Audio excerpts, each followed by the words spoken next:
I want to start by telling you how honored and grateful I am to be here. And I also want to take a minute to thank everyone, especially the Honorable Chief Minister, who has been absolutely amazing in his hospitality. And I'd like to take a minute, just please join me in a round of applause for him, if you would, please. Thank you so much.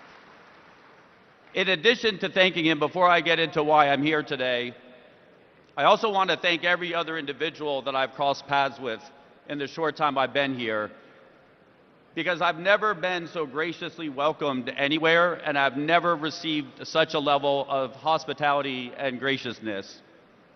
Now, this has caused a problem for me back home, because I immediately called my wife and my staff, and I let them know from now on, anytime I enter a room, I expect to be greeted by beautiful flowers.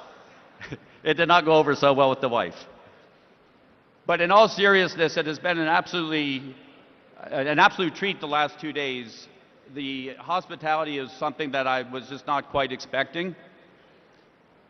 And in addition to the hospitality, the other thing that has just candidly blown me away is the growth that I've seen and experienced just in the last 2 days here. And a lot of people know me from one of the most recent transactions that I've completed, and that was bringing public a platform in the States called True Social.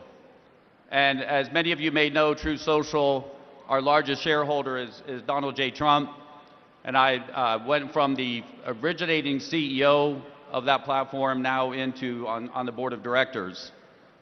And you may or may not know this, but when we decided to bring that company public, we came under attack from anyone that could find out who we were. We were under attack from our Department of Justice, from the SEC, any agency that had an acronym, we were under attack. And we had to fight over 2.5 years to get that transaction done.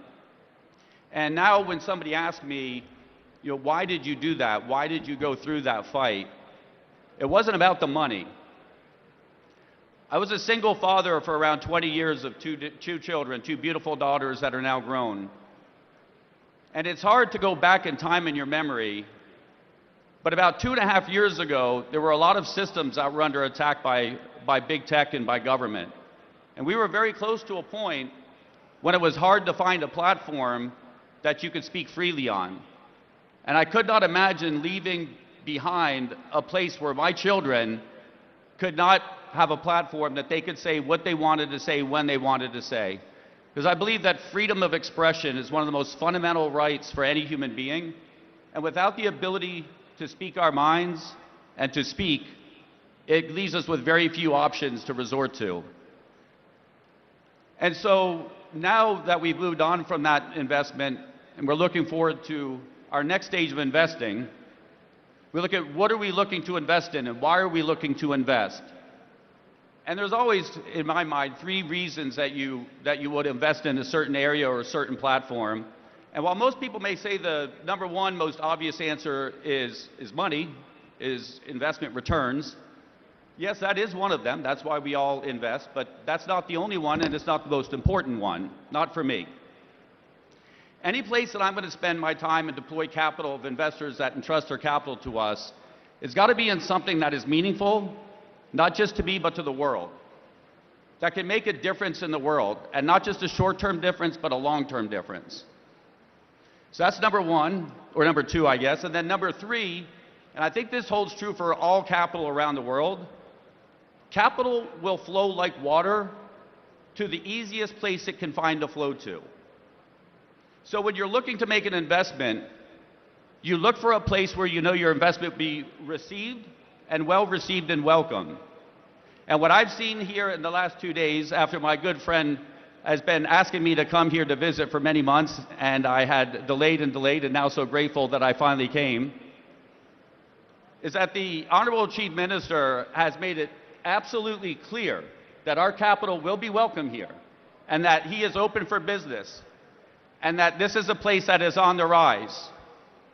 And if you go back 20 years from an outsider's perspective, sitting on the other side of the world in the United States, if you talked about India 20 years ago, in technology perspective, it was, oh, that's where the call center is now.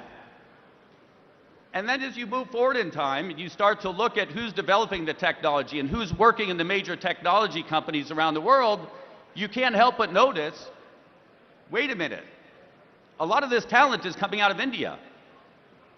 And now you move forward to today, and you would be blind not to see that the technology capitalists around the world are coming from India. India is on the rise. And I don't think India is going to stop. I think India will continue to be on the rise and will lead the world in technology. And I think it's important that we find ways to invest together and to work together. And so I am very excited to have been presented the opportunity to come here. We have seen technologies here that I'm very excited to invest in.